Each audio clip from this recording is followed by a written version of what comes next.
Good morning again, and thank you very much for joining the introductory session of Embedded Product Design for IoT, a course brought to you by the Department of Electronic and Telecommunication Engineering together with SkillServe. So we believe this would be a perfect opportunity for university undergraduates, fresh graduates, and even anyone who is interested and enthusiastic about tech and to build expertise in IoT product design. Conducted by an expert panel of professionals, including researchers, industry leaders, and academics, this course will offer real-world insights into IoT.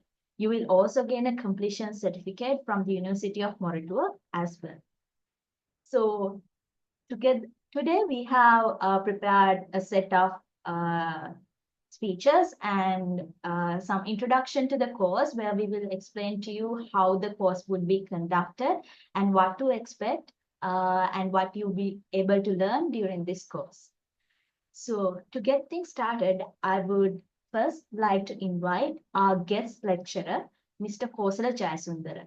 He is the founding director and CEO of ExcelTech OU and ExcelTech Consulting Limited. He is also a graduate of Electronic and Telecommunication Engineering of University of Moratuwa, and he also holds an MBA from the Cardiff Metropolitan University. Mr. Kosala, I cordially invite you to address the session. Thank you very much, Azrani, and really appreciate you inviting me for the starting lecture. And thank you very much for joining in this session. I'm really happy to see a lot of people are joining in this time, much better than last time also. And shall I start with my presentation? Yes, sure.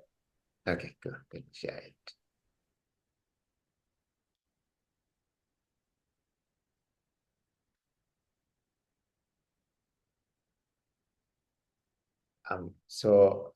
As Chaturani, sorry, just a second.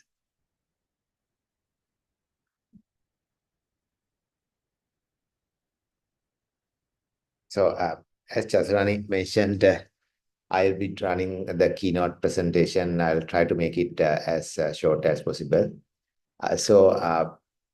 About me, I graduated in 2004 from University of Moratuwa, worked as a lecturer for some time.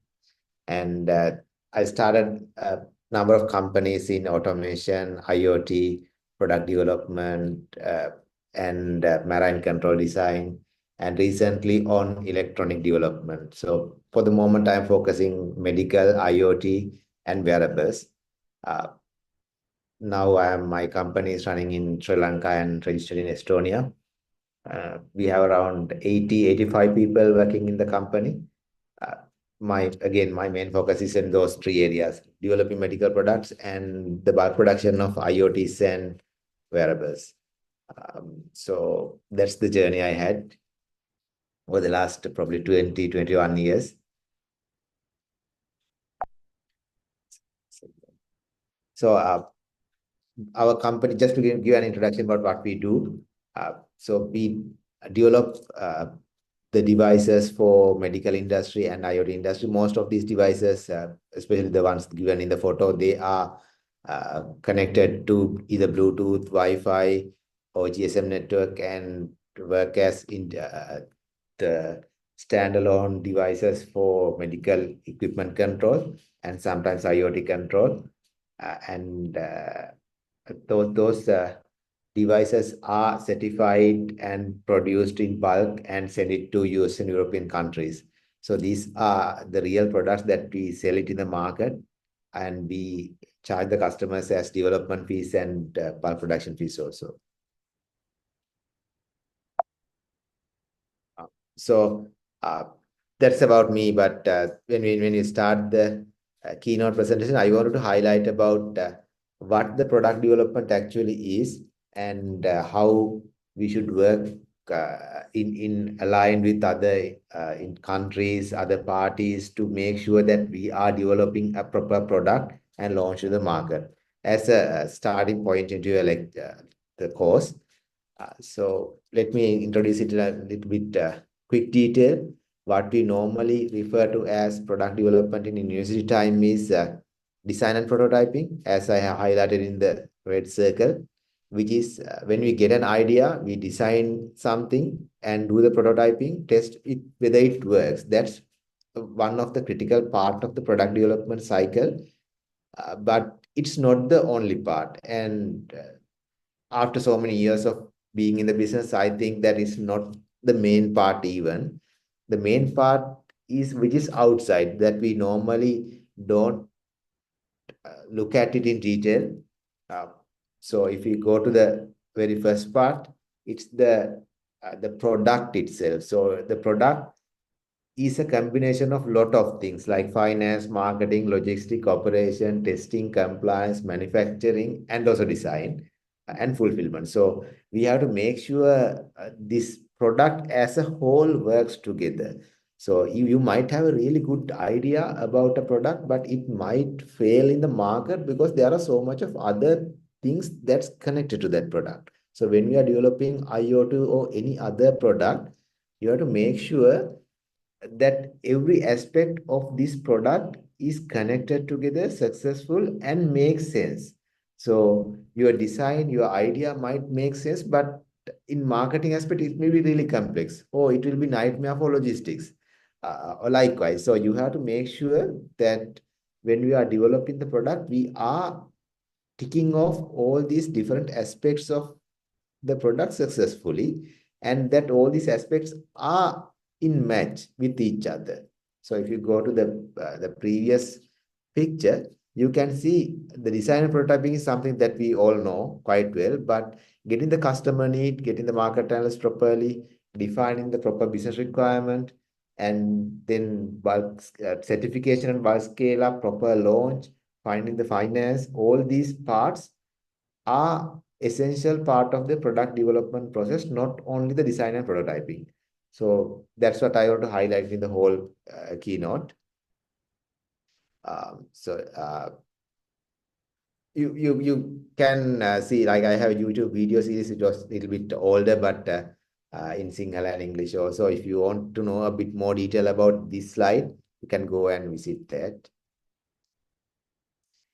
So this is something I want to really highlight.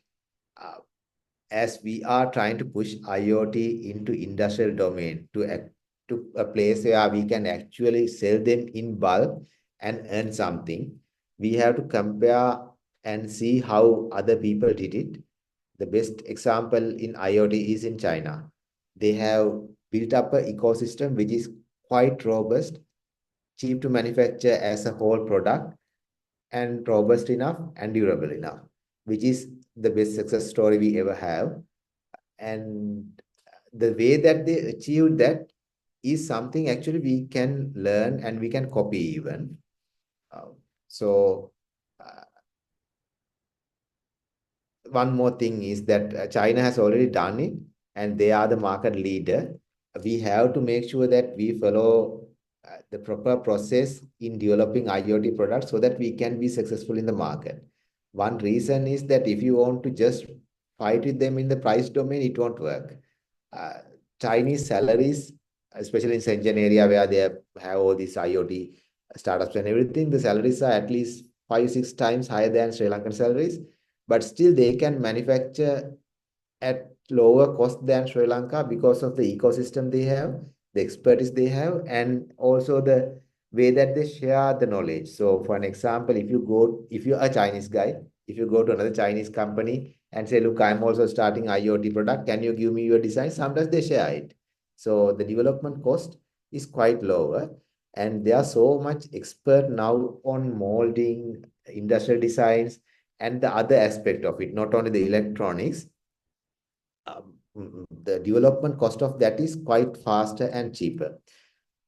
So a few key points they have are extremely efficient logistics network that's quite efficient, and they have everything in a hand's length, and development cost is quite low, and component cost is lower because of the volumes and the subsidies that the government is applying to their businesses. And they have really good ecosystem for product development. They have done it so many times that there's more than enough expertise available. So this is why China is cheaper, higher in quality, faster to develop, and successful in IoT.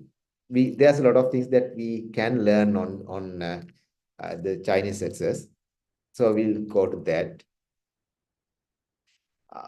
The difference now we have at the current context of the global situation is that people don't want to buy so much from China anymore, especially US and Europe. So there's a huge market gap created, and seems like it will be increasing more and more in the future. So even if you don't compete with them in price point, you can compete in geographical point. So people would like to work with Sri Lankan companies because that's an Asian company. We know we are normally registered as a little bit trustworthy country than India, China, and some of the East Asian countries.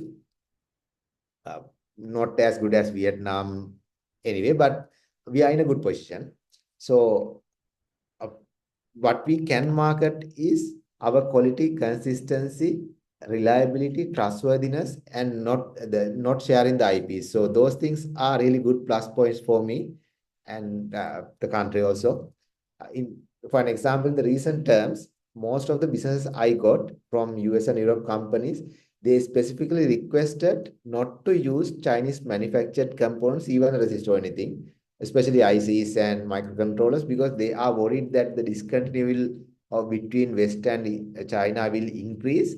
So they want to have a separate uh, production capacity capability without getting depending on China. So this is one of the key aspects I think that we can use when we are growing in IoT market and when you are selling out your products. Not to compete one to one by the price point, but on the different values of not being there and being very close to the Western in political domains, and also good manufacturing. Like we have really good manufacturing facilities, TOS, Vario, CCS, GPV, all these things. So we can market on that and find out better business opportunities.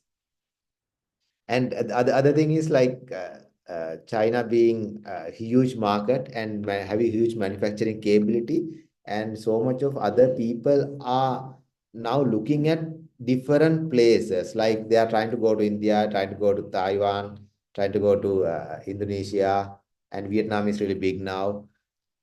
But combined, they can't cater the capability that's going out of China. So even if you don't perform quite well, still we have opportunity because there's not enough resource or expertise available outside China to cater to this new emerging market requirement.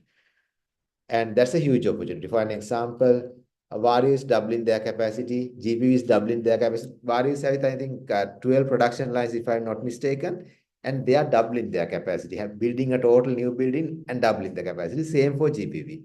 So that's because those big businesses which was previously in Shenzhen, Suzhou, are now coming to Sri Lanka also. Sri Lanka, India, Vietnam, all these other regions. So this is a good time, on my opinion, to come to that business, learn about how we can develop the product properly uh, to the same quality, same reliability, and launch it to the product market outside. One thing we again didn't grow quite well in Sri Lanka is the reliability and certification aspect, because in one hand we don't need any certification in Sri Lanka. Like when we don't have CE, FCC mandatory when the electronic components are imported even. So even if when you are designing for local industry, we don't address those requirements. We don't even have proper FCC CE testing facilities within the country. So that's a place we have to grow ourselves a lot. The reason being, even if Sri Lanka doesn't need that requirements, that's quite stringent when you are sending the product to US, Europe, and other countries. So you have to make sure that all these certification needs are properly met, and that process is well defined. For an example, normal the process for the certification is to first develop the product according to the requirements and specifications, do pre-certification testing, and then go to the certification registration and get certification. That takes probably 6 to 8 months, and at least 5,000 to 10,000 USD for that whole process. But we don't have that facilities in Sri Lanka. We don't have pre-certification. We don't have certification facilities. So that's quite hard to achieve even if you want to.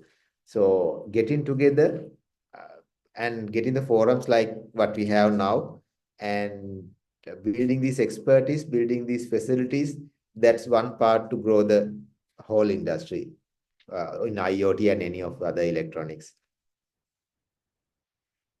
And so as a business, IoT market, as I mentioned, it's coming outside China, so we have really good opportunity. But as a market also, it's growing at a really rapid rate, and China is no longer the main place for growth. India is huge on this. Vietnam is huge on this, and we have lot of new business opportunities and markets are created. Two reasons. IoT market is growing really rapidly, and the leader in the market is no longer the best place to go. The Western countries don't want to go there. So we have a opportunity from two aspects, from the market demand side and lack of supply side also. So the growth is quite obvious. Everyone is predicting that it will be growing at a really rapid rate, much better than any other aspect of the uh, electronic industry. And there are a lot of really good salaries available for full stack developers. That means like previous, it might be electronic separate, design separately, schematic design, hardware design, firmware, everything. But with the new advent of other tools available, full stack developers are highly sought about. The reason is previously designing a hardware or designing a firmware might be really complex job, but with AI assisting the developments and coding and everything, now that job is quite strength. So a single person is now capable of developing a really complex electronic product, at least on the engineering aspects. So the full stack developers are in high demand from quite recently. And this is what we are focusing. So uh, it's the combination of all these together that makes engineering in IoT. There are a lot of other things in IoT, product development like business aspect, finance, marketing, industrial designs, uh, investments, all these things. But when we are comparing the engineering part of it, we need large amount of different resources or different expertise. So we need hardware design, firmware design, certification specialists, mechanical designers, app developers, front and back end developers, and also big data analysis and AI developers. So all these different skill sets or different people are required to build up an IoT business. When you are actually, especially recently, when we are launching a product, it's not the physical product which we define as the whole product. It's the ecosystem, including the backend and what we are offering as AI predictions and the support services you are supplying from the backend, app development, a really good app. All these things combined makes it a product, not a product that you can buy at $10 and keep it at home. That's not IoT anymore. So there are so much of different things connected together to make a product. So even in this course, what we are focusing is to build that total system and sell it as a system. Again, another advantage we have in Sri Lanka is that we are really good in developing systems, not uh, hardware. Especially when we are going with these international markets and everything, we need that whole system to be developed and making it complex. So most of the successful businesses in Sri Lanka, like the software, especially software industry, MIT, Virtusa, WSO2, all these companies, they are building those systems, back end, front end, the support services, all these things together. So we are normally good, much better than other East Asian countries in understanding and developing these systems. So we have a really good opportunity on that aspect also.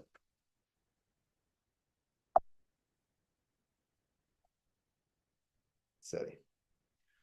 So when we go to the course and what we are going to learn in this course, we will look at a proper structured approach into electronic product development, not to just put up a PCB, put up case in and plug it in and let it see it work.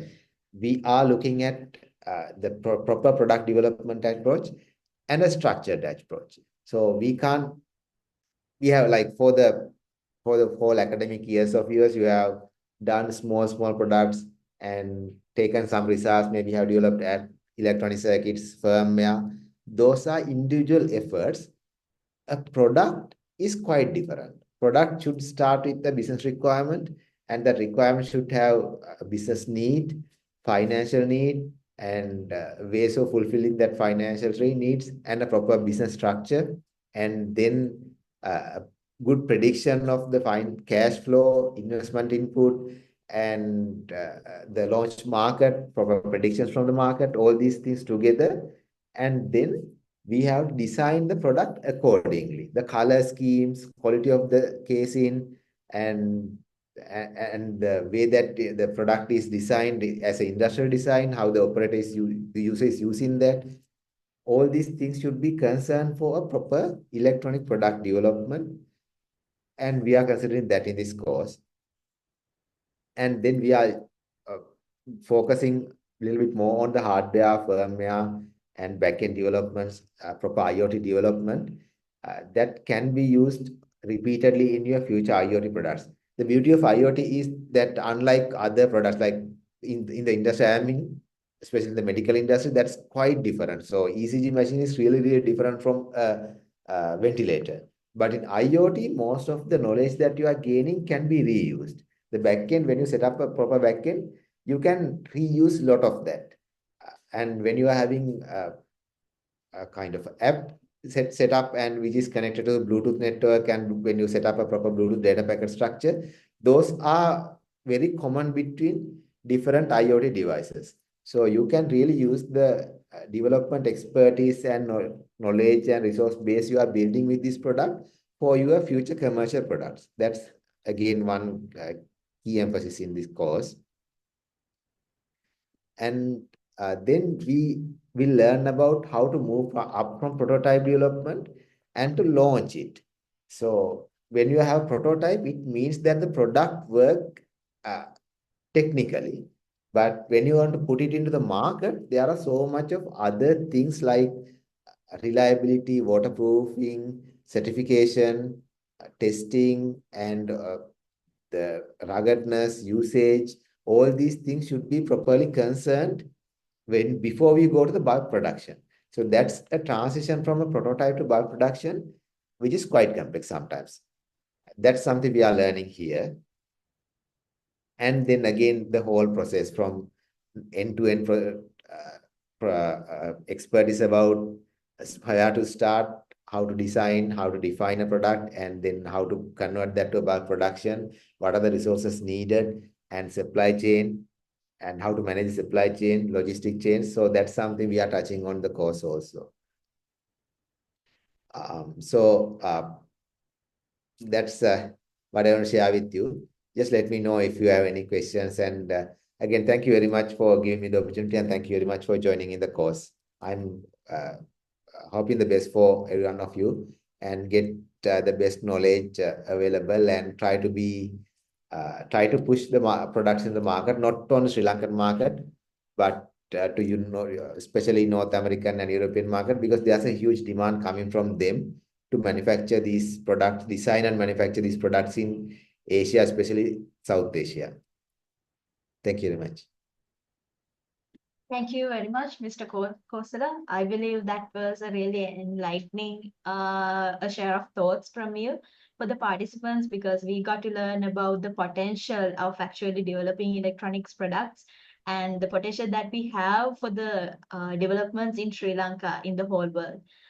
And in this course, just like Mr. Kosala mentioned, it would be really useful for you to have a broad knowledge from PCB design, firmware development, web development, and how to get like put together a PCB, like to how to assemble, get hands-on experience, and learn how to properly program an embedded system. So you will be able to learn all of those things in this course. Now I would like to invite Dr. Subodh Charles, who is the course coordinator of the Embedded Product Design for IoT course. He is also a senior lecturer of the Department of Electronic and Telecommunication Engineering at University of Toronto. Right. Thank you, Chatuni, and thank you, Kosalaya, for the intro. As always, we look up to people like you who are excelling in the industry to give guidance to the department as well as the students. I'll use this time to give an introduction about what we are covering in the Embedded Product Design course. My name is Subodh Charles. As Chatuni mentioned, I'm a senior lecturer at the department, ENDC, University of Morato, and I'll be one of the team members who are delivering this course to you. So I'll take about maybe 30 minutes to 45 minutes. That's the time that you'll have to bear with me to go through the introduction to the course. Right. So I thought of starting this conversation in a slightly different place, going a bit beyond our course. That's from the Consumer Electronics exhibition that concluded today. So I was actually here in Las Vegas attending this very event. And I thought of starting here because of the fascinating things that are happening in the tech world. And I believe what you are learning in this course, as well as in electronics in general, will kind of take you towards these amazing innovations. You actually have to be there, feel it. That's a whole new thing rather than seeing things in YouTube. But I'll try to convey what I saw as much as possible, with the intention that it will inspire you to get into this domain, because many people are getting into software, which is not a bad thing. It's a good thing. We need as many people as possible in all these different technology verticals. At the same time, we need people coming into areas like electronics and computer architecture as well.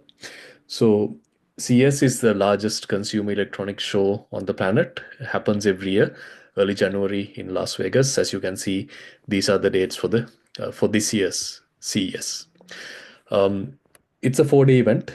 The first day, everybody would come into the exhibition. The exhibition flow, meaning, I'll take an example now. I'm sure you have gone to the Colombo International Book Fair at BMICH or Techno at BMICH. So take that square footage, whatever, multiply that by like 100. That's the size of the exhibition halls that we have at CS. So on the first day, the NVIDIA CEO, Jensen Huang, was the keynote speaker. He unveiled some new NVIDIA products, as well as usual, outlined like a clear path for the future, the company's vision, and how their hardware will drive the AI future. So that was day number one. And in day number two, from that point onwards, so from 7th onwards, it was all exhibitions. It's not possible to cover the entire exhibition hall. Here are some pictures. From Samsung had this huge booth. They call it an experience. So you know how in Sri Lanka, when we go for a exhibition at BMICH, we go to a booth and we like circle around and we come back. The Samsung booth is the size of like a 2 to 3 story house. To visit, you sometimes need to get an appointment. The queues are so long. It's an experience. So you start from one side. I don't know whether you can see this here. If you can see my mouse, this AI for all, this billboard has like an overview of everything inside the stall, and on the side around this whole area, you have individual components of Samsung being displayed. So I just took that one example. You take any other company like Bosch, LG, Apple, Google, all these companies had like mind-blowing stalls and products to showcase, and that's like a whole new world. So I wanted to kind of show you this one very interesting keynote. Of course, if I recorded the keynote, I cannot do a good job because too far away.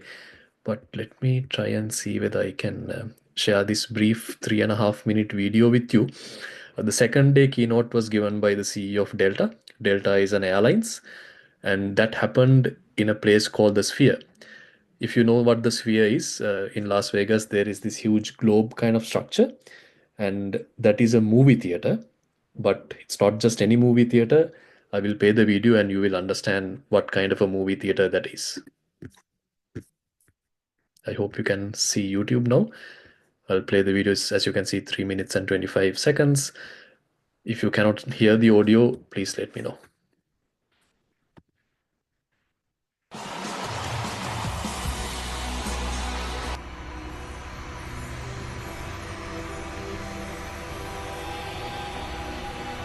Our Delta story began a century ago, near the dawn of commercial flight. It's a story of how unparalleled innovation, technological advancements, and fearless thinking changed the world. But most of all, it's a story of what can be accomplished when you always put your values front and center.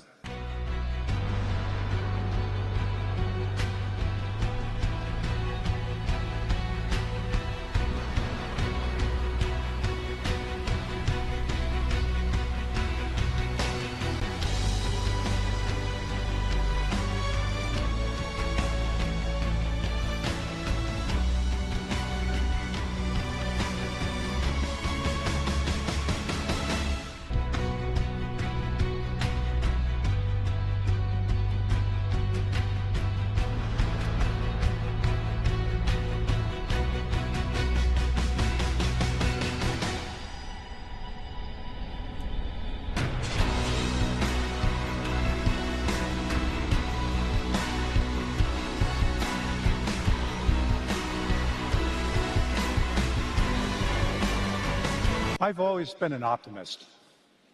When you work in the airline business, you have to be. But even for me, sometimes it can be hard to be optimistic about the future when you see the challenges that we face today. How are we going to solve them?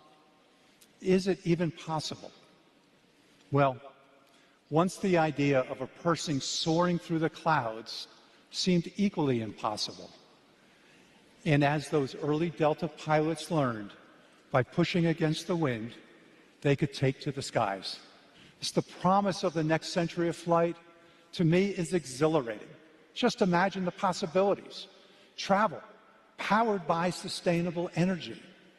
Advancements in material science that allow us to better adapt to new environments. Airplanes becoming immersive destinations in themselves. Imagine when journeys won't be measured by distance, but by the potential they unlock. This is the beginning of a new era of travel. So as we take off into our next century, fasten your seatbelts. Our best is yet to come. Thank you all.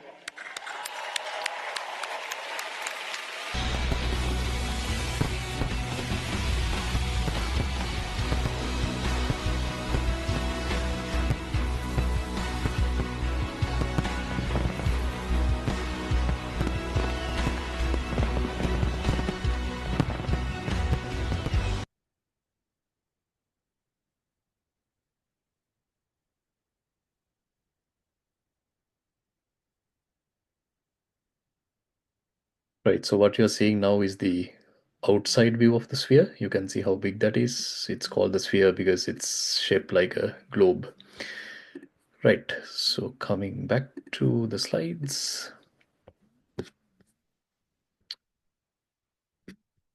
Okay, so I believe you got the impression what kind of a movie theater that is, and it's only the highlights reel, like a 3.5 minute highlights reel of a 1 to 1.5 hour keynote speech. Many things were touched upon, but mostly the immersive experience and the technology to enable that structure, which is called the sphere, that itself is amazing. So if you're ever around Vegas, highly recommended. Just go and have a look. It will definitely inspire you about what the world of technology looks like. I don't think these numbers matter anymore, but just for the sake of completeness, these are last year's numbers. This year's numbers are yet to come out because, of course, it finished today. About 4,000 plus exhibitors, 60% of the Fortune 500 companies were there. 3,000 plus innovation awards, and many conference sessions as well as speakers. Here are some highlights of what was unveiled. From different vendors, the list goes on and on. You cannot practically cover all the stalls in 4 days, but all the media companies are there, like Forbes, Verge, TechCrunch. They cover the whole exhibition, and these are some of the highlights that they have identified. Some products in different categories, whether it's energy tech, whether it's consumer electronics, it can be even age tech. I don't know whether you have heard of it, but age tech is, I saw like a whole pavilion for it. That is for people who are old, getting older, right? So there are domains that we haven't even thought about, like age tech and many others. Gaming, all these things, and all the PC manufacturers, all that hardware was there. So many things were there. You can have a look online, what was discussed, what was unveiled. So all these things are driven by innovation in electronics. What we talk about here in this course is the foundation for all that. So I believe the fact that the domain of embedded systems is in almost every field that we look at, whether it's automobile, medical, entertainment, that I believe is obvious. So I'll have to take a step down from all the, like the fascinating stories into the nitty-gritty details of what we'll be covering in this course. So this might look like a downgrade, but everybody who's doing one of these amazing innovations right now, they started from somewhere. And what we want to give you through these courses is to provide the starting point. If you were following the ENTC social media pages as well as SkillSurf social media pages, you know that we've been doing these courses for a while now, at least 3 years. And we did a basic level electronics course that's called the microcontroller based embedded system design. The product design course, which is this one, this is an extension to that. So we expect you to have a basic knowledge of microcontrollers so that you can do very well. You can effectively take this course. That's our expectation. But of course, if you have not taken the first course, that's fine. Talk to us. Then we will provide you with the material so you can come up to speed. Okay, so that is our intention. For you to get started in this domain, we want to give you the starting point. And to do that, we have our own unique teaching method. I'll go into that towards the end of this presentation. So I think there's no point in repeating the slides. Embedded systems are everywhere. And when you start learning embedded systems, you can see there are several core pillars or core areas that you can cover. Hardware/computer architecture being one, and programming, that's mainly the software side of things. Communication, because these are connected devices, they need to talk to each other. And then finally, they need to look good. It cannot be electronics put in a lunchbox. It has to have a nice enclosure. That's where this comes in. For the purpose of our course, we'll mainly be focusing on the first three: embedded hardware computer architecture side of things. Well, not necessarily computer architecture, but we'll take electronic components, put them together, and make them do what we want it to do. Then, of course, we'll be doing firmware, that's on the programming side of things, and communication, because the product that we are developing in this course will have a connectivity component as well. Enclosure design. Oh, sorry, I misspoke. We are actually touching on all four: enclosure design as well. So the first course that we conducted, like I was saying earlier, microcontroller-based embedded system design, that mainly touched on the first three, because this is a more advanced level course, like an intermediate level course. We have flavors of all four components, the first three getting a bit more emphasis. So I'll walk you through the course outline, like day one, what's happening, day two, what's happening, and so on. Then you will get a clearer picture. Right. So why do we need to get into this market? Well, I believe the answer is obvious based on what we talked about so far, based on what Kosala was talking about, and also some of the examples that I took from CES. It's a huge area, and there are many global players in the market, like the ones that you see here on the slide. And when you compare Sri Lanka to that, we are lagging behind. These are numbers from the Export Development Board back in 2018. Our revenues are nowhere near where they are supposed to be or where they want them to be in the electrical and electronics category. When you look at some of the newly industrialized countries, Singapore, Taiwan, you can see the revenue from products and the revenue from services. You take Singapore, for example. The product revenue is almost double, but you compare Sri Lanka, we are almost the same, maybe 1.2x, right? So this is something that we need to address. And the way to address this, one of the ways to address this, is to promote high-tech products and services in Sri Lanka. Because when you say products, we are not really exporting electronic products. We are exporting others, right? You can see on the left-hand side what we are exporting. So these are some things that we need to keep in mind that will drive the economy that's beneficial for all of us. Because I'm sure you remember about 3-4 months ago, we had a huge forex crisis. As a result, we had a fuel crisis. All these are ripple effects of not getting that foreign revenue in other methods, over reliance on things like tourism, right? It's a good thing, of course, but we need to develop the other sectors as well. So as the Department of Electronic and Telecom, every year we get 100 students, 115 to be exact, including biomedical. And we believe training 115 students every year is not sufficient to cater to the requirement.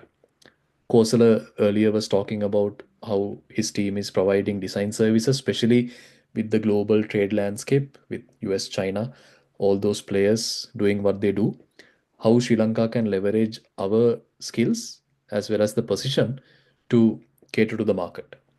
So, to do that, number one requirement is we need people who are trained in these technologies. That's why, rather than settling for the 115 coming to ENTC, we wanted to go beyond that and make some of the modules that we are teaching at ENTC with a more outcome oriented approach and to make it available to the general public. So that is the motivation with which we are organizing and presenting these courses. Right. So I hope the context is clear. Now, moving on to the content that we'll be covering in this course, I wanted to first differentiate what you know versus what you will mainly learn in this module. So, this might be a wrong assumption, but I assume most of you are familiar with the general purpose computing, but not to say that you're not familiar with embedded. That's why I said it might be the wrong assumption. You might know these things already. General purpose computing is where we use our desktops or the laptops to do something. And embedded systems, on the other hand, they are fundamentally different from the fact that they are used typically for a specific application.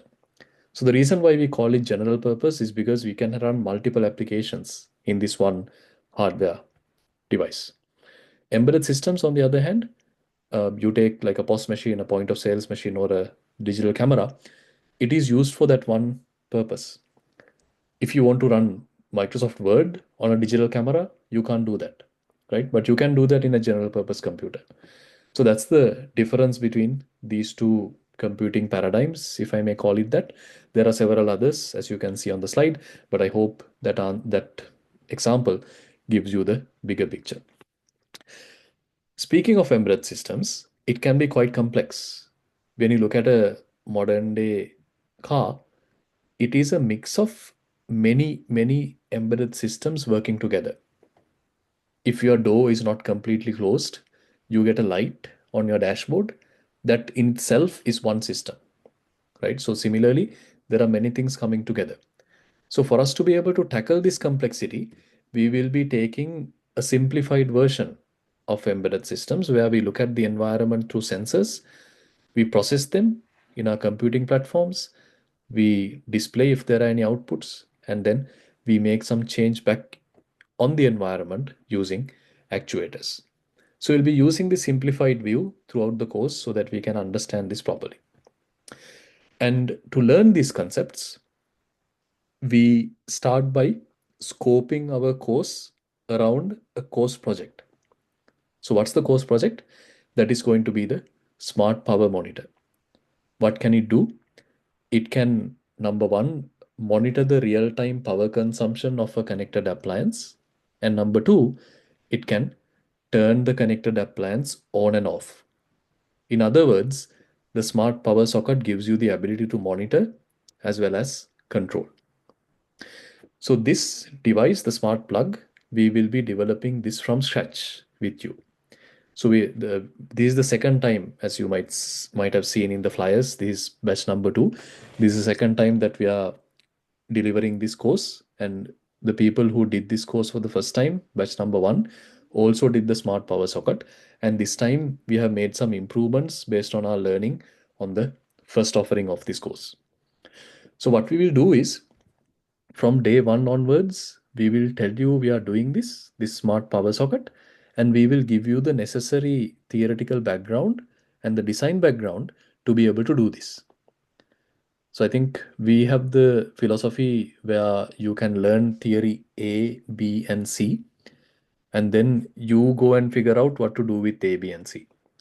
We don't take that approach. We take a different approach where we tell you, okay, you want to go and build this particular thing, and to build it, you need A, B, and C. Then you combine those and you build it. The reason why we take that approach is, as I was mentioning earlier, we want this to be outcome oriented, meaning at the end of the course, you actually get to build something. That is something that we are never going to compromise, especially in these public facing courses that we are offering, because for these courses, there's a diverse group of people taking part, people from industry mainly, and students. You come here to learn how to build something, right? Not really to conduct research. We do that quite a bit in the university, but the purpose of these courses is for you to be an engineer, right? So we of course provide the foundational stuff, but we don't go into a very deep technical conversation, sorry, theoretical conversation, but rather we allow you to try things. Some things might fail, and then you realize why it failed, and then we work with you to figure it out. So that's why from day 1 we tell you what the project is and we teach you how to do it. So this is the course project. To cover this course project, this is the outline that we will be following. We will make these, you don't have to take screenshots or anything like that. We'll make the slides available online so you can easily refer to it. Of course, you can take screenshots, that's fine. But to make your life easier, we'll put this up on the website. So you can see what are the dates of the classes as well as what we will be covering. Is it going to be a recorded content, or is it going to be a live session? Now, the reason for having this combination of recorded content as well as live session is most of the recorded content will be, if you take PCB designing, for example, will be the instructors developing the PCB from scratch. It is recorded so that you can follow along the recorded video. You can pause whenever you need to catch up, and then you continue like that. So it is possible that a 2-hour recorded video, for you to do the design while following the recording, it takes longer, maybe 3 or 4 hours. But because it's recorded, you can do it on your own time. Earlier, we used to have these design sessions live as well. Then the problem is if somebody misses one component and they think, oh, how did that happen? And by the time that thought process is over, about 10 to 15 other minutes have already passed with something new. So we've had this feedback from our previous courses, which is why this time it's going to be a combination of recorded and live sessions. And the live sessions, we will mainly use that to work with you to refine your designs, whether it's your enclosure design, PCB design, firmware. You can ask questions, of course. That's another purpose of the live sessions, but mostly it will give you feedback on what you have done so far. So we want this learning experience to be iterative. You can, of course, watch YouTube, learn PCB design. That's fine. There are so many different sources of information out there. Right now, it's never a lack of information. We have more than enough. Okay, but what we wanted to do in this course is to coach you, is to guide you, is to mentor you. That's where the live sessions come in, where we will interact with you to make sure that you learned, you clarify your questions. We see a mistake in one of your designs, we tell you, okay, we can do it like this. That whole learning experience is what we want to deliver in this course, right?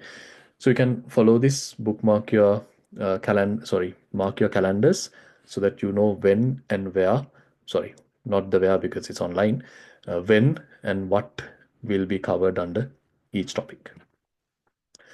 Here is the rest of it. So as you can see, day 1 starts, well, that's today. Day 16 will be on 30th March. So we'll cover this, and by the time we hit the New Year time, you will be done. Okay, so that's the outline. Like I said, this will be available on the website. Now, a few more details about the course project. You can see this smart power monitor. We expect you to do this in groups. It can be 4 or 5 people. One reason is to form the groups. Then you can exchange ideas. If one person is stuck, you can get it from the other, ask questions from the other person and figure it out. That kind of a collaborative environment makes learning more fun, as well as you remember things better when you have those conversations.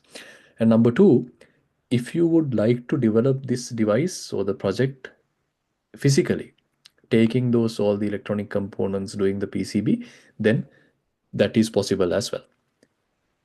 For the purpose of getting the certificate and completing the course, purchasing hardware is not mandatory. You can do everything online using simulators, but we recommend, right? If you have a group of 4 to 5 people, the cost per person for the hardware will be very small, which is another reason why we grouped you into 4 to 5, right? So I'll tell you about the costs and all that in a few slides time. Okay, so that's about the project. For you to do this project, we, like I was saying before, we give you the necessary content. Day two, which is the next day, we will start by looking at the product development cycle. Kosala, during his presentation, gave a flavor. So these were most people, when they do it like a university project, they don't understand from completing the proof of concept until you complete your market ready minimum viable product. There is a whole another process, right? So what that process is, what are the challenges that you might face, how to overcome them, we talk about in day two. That is what we refer to as the product development cycle. Then once you have that understanding, from day three, we give you one example of a product that went through this product development life cycle, right? That is the case study of a product development life cycle by taking a product developed by an ENTC graduate. Will walk you through what was done to get the product up to this level.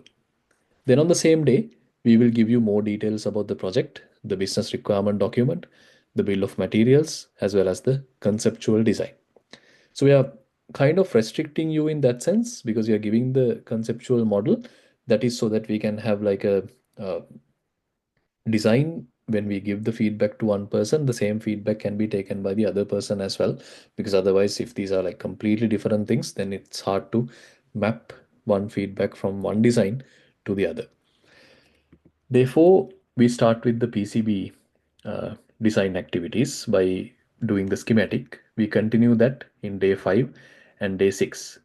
So by the time you cover day 4, 5, and 6, you will be done with the schematics, PCB design, and best practices, advanced concepts. These will be covered in these few days. And then, like I was saying earlier, you watch the recorded content and then you design this with the instructors on your own time, and then you bring your design. So day 7 is for that. We do a PCB design review. This is one of the sessions where we talk to you, you send your designs, we have a look at your designs, we give you feedback, and then you improve. If you're stuck somewhere, we try to figure out, okay, if you're stuck here, why don't you try this? That conversation is what will happen on an ongoing basis. Even in day 4, 5, 6, we will have that conversation, but day 7 is dedicated to that, because by the time you come to day 7, you have learned content from 4, 5, and 6. You have done something on your own, and that is enough time for you to face problems. So we solve those problems in day 7. Coming to day 8, now we start the firmware development component as well as the enclosure design. Day 9, we have another design review session for both the 3D model as well as the PCB fabrication. Day 10, we fine tune our enclosure design even further. Day 11, we follow that, right? So we look at how to 3D print your enclosure, because that's one of the common ways of prototyping. We talk about that in day 11. Coming to day 12, we start putting things together Now we have done the firmware, we've done the PCB, we have the content in day 12 will cover how to put these things together and do the testing. Once you do this testing, then you are ready to connect your device to the cloud. That is where day 13, 14, and 15 comes into the picture, where now you have the device, you've done the PCB, you have assembled the components, you've done the firmware. Let's get the data from the smart plug and send it to the cloud. It's a two-way communication. Why do I say it's a two-way communication? Well, it's because you can turn the device on and off. That is a command being sent from your mobile app or the web app to the smart plug. And similarly, you need to be able to send data from the smart plug, the real-time power data, to the mobile app or the web app. So we need to set that up. That is what we will be doing in day 13, 14, and 15. So last time when we were delivering this course, we used a platform called Node-RED, but this time we have slightly changed that. As you can see, we will be doing Thingsboard. It's a really good tool you can use to do the cloud connectivity and the firmware development, the dashboarding, that thing. So gives you more capabilities, right? So that's what you can expect in 13, 14, and 15. In the final day, we typically have a in-person session. As you can see, this is a picture from our previous in-person session, day 16. Those who have done the hardware like physically, then we can do a demonstration. Some of those devices might be 100% working, up and running, and we were fortunate enough to see that students have actually completed this. I think I had a picture. Yeah, there we go. The finalized course project. So some of these were manufactured by the instructors, some did their own, some got the PCB and populated the components by themselves. So there were different options chosen by the participants of the course. But these are some of the projects that were completed. So you can see it actually works, right? Okay. Yeah, I think I covered what we will be going through over the 16 weeks. Let's move forward. During these 16 weeks, you will get to know several tools over that learning process. One of them is the Walkthrough simulator. We talked about this earlier. Fritzing, KiCad, mainly for PCB designs, VS Code for programming aspect of it, firmware, and the Things board. This is the allows you the dashboard similar to Node-RED, then can connect to the data coming through the clouds and allow you to visualize. And so your firmware plus the Things board will work together for you to be able to have a user interface to control the device. Then Onshape, this is for the it's a CAD platform for 3D modeling. That's what you will. These are the tools that you will be familiar with. Okay. Now I think I have to walk you through some of the other housekeeping activities. But now that we have covered the content briefly, as well as the tools that you will be familiar with, I'll pause here in case anybody has any questions. I think Chatuni Kitmin, now is a good time to clarify them.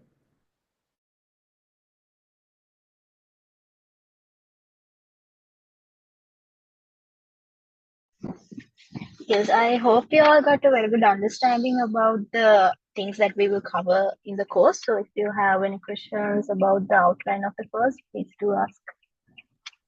There's a question about the hardware platform. Chatuni, if you can comment on like the bill of materials that will be provided, that will be helpful, I think.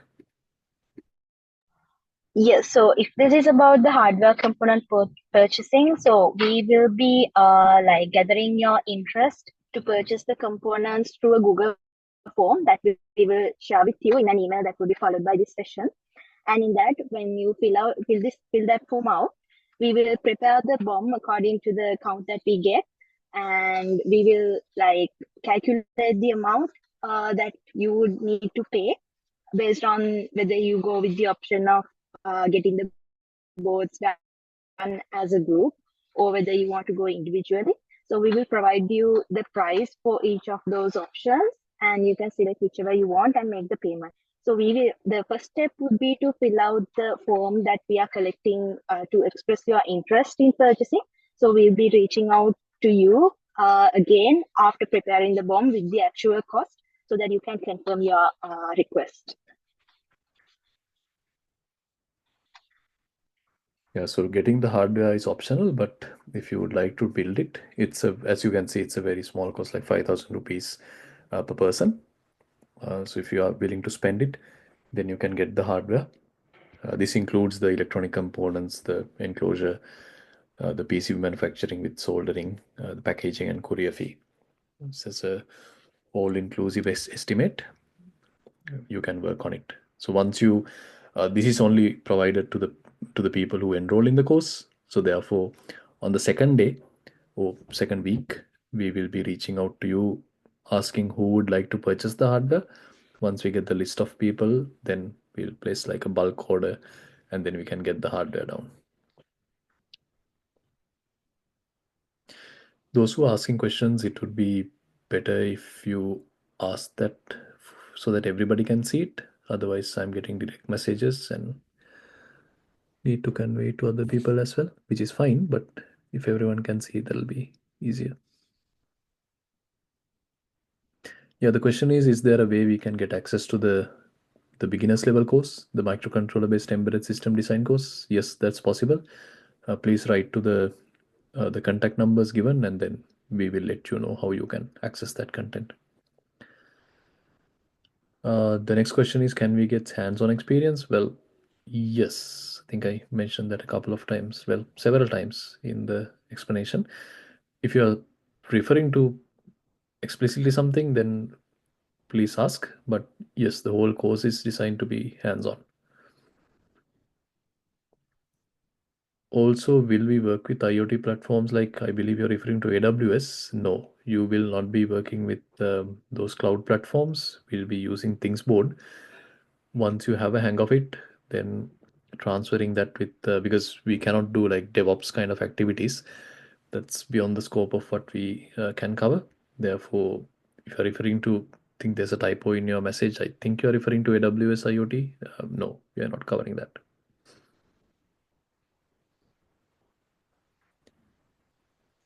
That's all the questions I can see so far. Did others get any questions? No.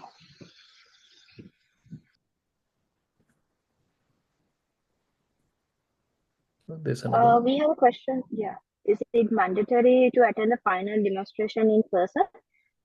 Nope, it's not. So, as you might already know, it is not. Yeah. Yeah, it's not. I mean, different people have different requests, right? Some people say that, yes, we would absolutely love to come in person and then interact with people, touch and feel the components. So they like that. And some people, it's difficult for them to come. Maybe they're out of the country. Maybe they're far away from Colombo. So it's your preference. Like I said, developing the actual hardware plus coming to the in-person session are both optional. It's up to you. We recommend that you build the hardware simply because, well, it's an electronic product development course.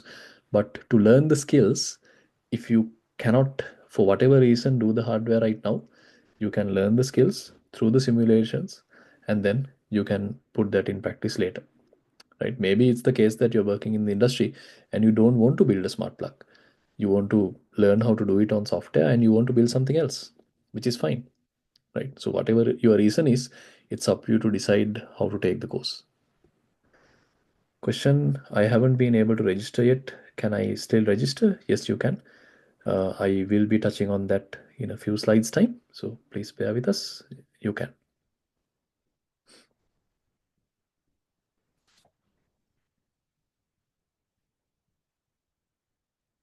Right. We will move forward. If any other questions, we will clarify them at the end. Right, so I think this slide was already covered. I will move forward with the rest of it. Now, for you to be eligible for the course certificate, which is issued by the University of Moratuwa, it looks like this.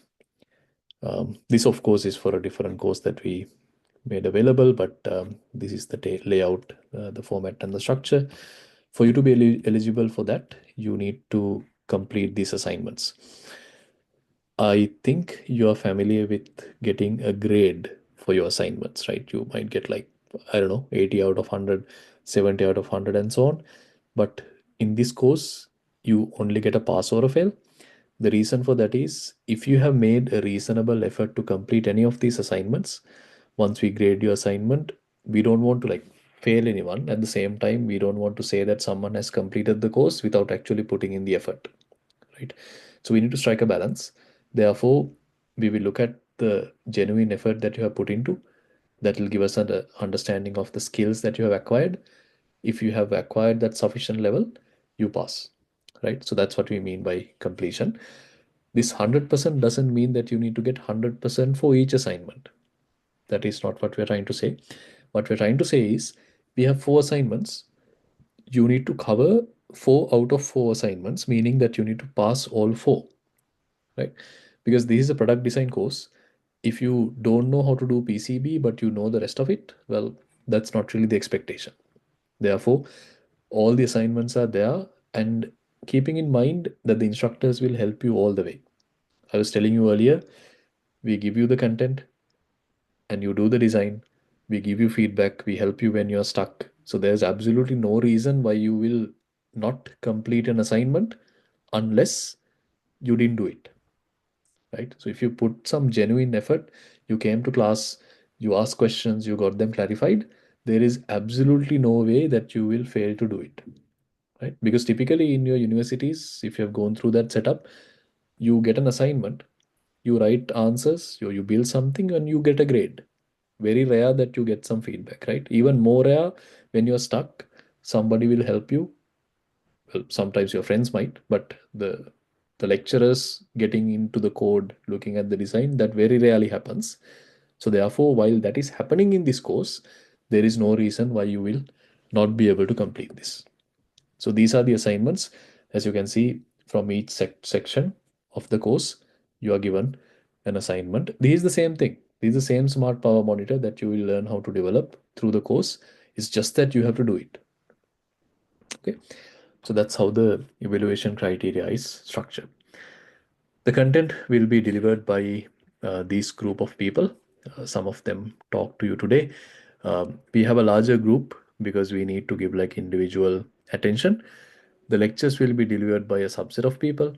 The others will be there to go through your submissions and give you feedback, right? Okay. Then just repeating myself that the course is designed to be outcome oriented. This in fact came as a question, and we always wanted to teach the fundamentals with real world applications. And the course was like the curriculum that you're learning, it's custom made for this course. I mentioned in the beginning of my presentation that we wanted to make some of the courses available in the university to the public. While doing that, we cannot simply make lectures that we teach to ENTC students.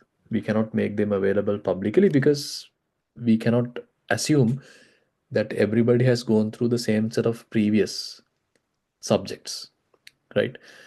And then the focus of this course, it has to be enabling you to build something. To do that, we had to customize the content a lot. So that is what you're facing, and I believe you will get the best out of it. So few final housekeeping kind of remarks. It will be conducted, all the classes will be conducted in English, and our lecturers are a mix of native Sinhala as well as native Tamil speakers. So therefore, if you are stuck anywhere, not being able to understand the language, which is English, then we will explain to you. Don't make language a barrier, but we highly recommend that you work on your English, because if you're self-learning something, it's a must. But anyway, we have people who speak the native languages, so we'll be there to help you. This I mentioned earlier as well. Time for Q&A allocated each day during office hours, and the certificate I showed you as well, right?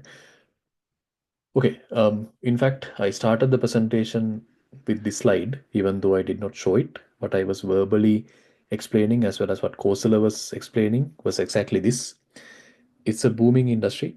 It has been there for a while, and it's not going to stop anytime soon, not at least in our lifetime, because right now we are moving more and more towards application specific infrastructure.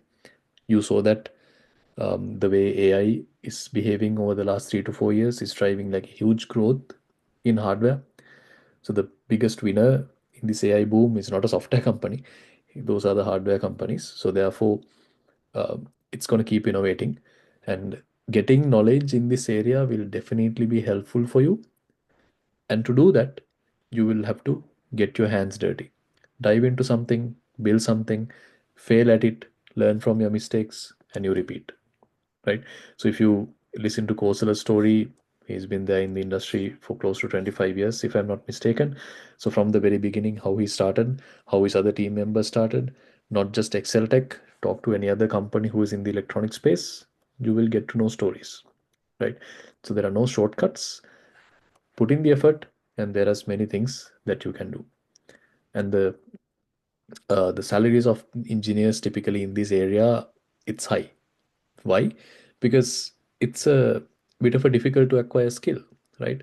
We have many people in the software domain, but a very small number of people in electronics. Not many do that. So therefore, it's becoming like a niche area, and especially product development and the individual technical components under product development can be niche areas. Okay, so that's about it. Moving forward, what you need to do is what I will just quickly touch on. Yeah. Okay. Yeah, that's the end of the slides. Now, the next step for you, if you like what you are hearing and what you are seeing, then you will have to, now the registration was free of charge. The next step will be for you to like do the payment and enroll by 17th of January, 3 p.m. There are discounts available for undergraduates, so you can make use of it. The instructions will be provided to you. Immediately after this session, we will put a document in the web page, which is this one, outlining all your payment options, what you need to do when making the payment. One small request, that is to please read the instructions properly. I'll tell you one example, which always puts us in a lot of trouble. For the university to track your payment, you need to add a reference number. And we have instructions in the document saying, please add your NIC as the reference number. And then what people do is you go to a ATM cash deposit machine and you deposit the cash. In the ATM machine, there is no way for you to add a reference number. Then there is a transfer. The university asks us, oh, there's a transfer. Who paid this? We have no idea, right? So there's a Google form that you need to submit. Then we have to open each and every submission in the Google form, figure out the timestamp, when was the transfer made, and match that with the bank statement. That's, I believe, needless to say, how much trouble that is, right? So simple request, just follow the instructions. And one of those instructions is what I took as the example of where you are supposed to put the NIC as the reference number. So please follow those. The instructions are there for a reason. Then a few final things. You must, the course completion requirement to obtain the certificate, you must complete the evaluation criteria. We will not be taking attendance, it's optional, but we highly recommend you come to the classes, to all the classes, simply because that is the only way you can ask questions live from the lecturers. All the course materials will be made available through an LMS. This is a small typo. It's not Moodle. There's another LMS that we will make available to you, which will host all the content of the course. We will also create a WhatsApp group mainly. So all the communications will come through the WhatsApp group. Email we initially use to send out the instructions, but once we start the course, it will mainly be WhatsApp. And I recommend you bookmark this link. It's basically the website / embedded product design with hyphens in the middle. So easy to remember. Take a screenshot, go here. Within about, now today is Saturday. If you go on Monday, for sure, we will make it available, try to make it available earlier as well. You will see the recording of the session as well as all the payment instructions and what are the next steps. Right, so please go to this website to get those details. And yeah, some students we have seen they need extra help to follow the materials, and we'll make sure that those are covered. These are some of the lessons learned from our previous courses. Some of the certificates got delayed to be sent out, and we have now shortened the approval process. In fact, this we did for some time back. I mean, these delays happened about 2 years ago. It's been rectified, so it's nothing to highlight here right now. But we'll be issuing physical certificates as well, and that's like a pickup for you, meaning that when you come to the final session, you can pick it up, or you can come to the university at any point and pick it up whenever you are coming. Just coordinate with the course coordinator. So we'll give you those details as we move forward. Right, and a few final advices. We are covering a lot of topics in a short period. We have also reduced the breadth of the course, increased the depth or the discussion time period so that you can understand things better. We go into detail in that sense. We'll have case studies and working sessions, and we also offer you study material for later reference. So these are some of the steps taken to the hardships that the students faced for our first set of courses. Right? Not everyone, but some people. So therefore, we have taken steps to address those few people as well. So this is my last slide. Therefore, let me go back to the questions and see if there is anything that we did not answer. Others, if you see something similar, please jump in. Question is which program? There's a question whether there are flexible payment. There is not actually, because I'll tell you the reason. The reason is when money comes to the university, the account is not visible to us. The account is visible to the accounts department. And tracking one person's payment over some number of months, it's a very difficult thing because the university account is not getting transfers only from this course. There are several others, right? So it's a bit difficult.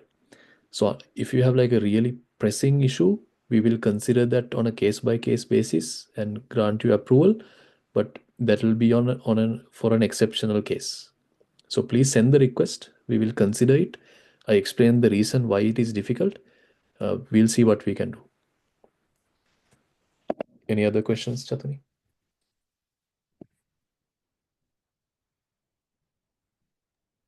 Not yet. So if you have any questions from the last few things that we covered or anything that we covered today, starting from the course outline, please. Yeah, I have quite a few direct messages. Okay. Which programming languages and tools will be taught? The tools I mentioned, that was in the slides. In terms of programming languages, it'll mainly be C and C++. Others, please jump in if you have anything to add, other instructors.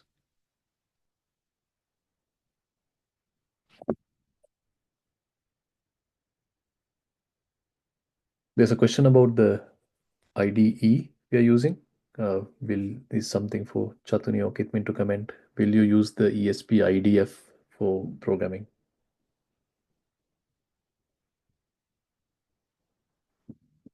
So far we use the Arduino IDE to program the ESP32 on board, but we will consider if we can accommodate ESP IDF in this iteration as well.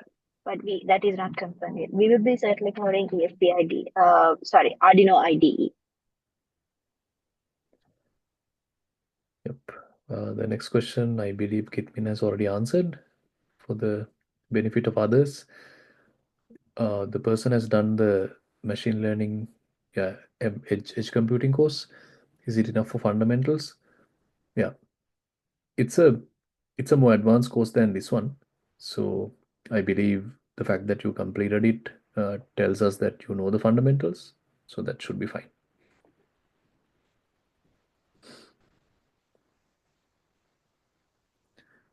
Is it possible to get hardware design language practices from this course? If you're referring to VHDL and Verilog, it is not. But for C++, it is. Depends on which language you're looking for.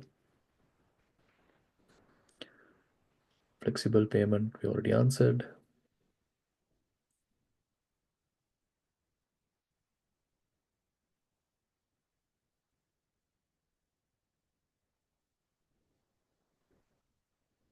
Okay, yeah, I think we have answered all the questions that came in so far.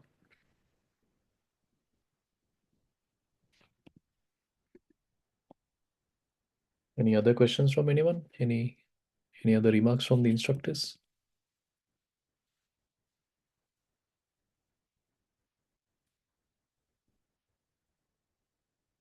All good from my side. I think we covered everything. Cool. Right. Well, I started this conversation by highlighting some of the things that I saw at CES. There's a long way to go, right? I mean, even as a country, so quite a few things, quite a lot of things actually, that we need to do to get up to that level. And we need to start somewhere, which is why we are making these courses available. And we hope you will really like this domain. That's our expectation. That's in addition to giving you the subject material, sparking that interest and the passion. That's one thing that we try to do, because it must be the case that one of the students who are taking this course, you want to learn this. You are The ideal case scenario is, this is the ideal case, this might or might not happen, but the ideal case scenario is that you learn this, you absolutely love this, you don't stop, you learn on your own other materials as well, and you become very proficient in this domain, right? All the certificates, this completion and all that, these not the cake, right? That's icing on the cake. The cake is where you develop like a love for the domain and you pursue things on your own. So that is ideally what we need to happen. Okay, so we'll be doing our teaching with that in mind, and I hope you will come to learn the subject with the same spirit. So, question in the chat as soon as I was about to conclude. May I know what are the prerequisite skills or knowledge needed to follow this course? Well, we already answered that, but in case you join later, we did one beginner's level course on microcontroller based embedded system design. The very basic stuff. For example, we will not teach you how to blink an LED, right? All the hello world kind of stuff will not be covered here. This is a more intermediate course, so that foundational Arduino programming knowledge is definitely required. Okay, so if you don't have it, I was mentioning earlier that we can make resources available to you. These are again content that we delivered for our other courses, so that you can follow them and get up to speed.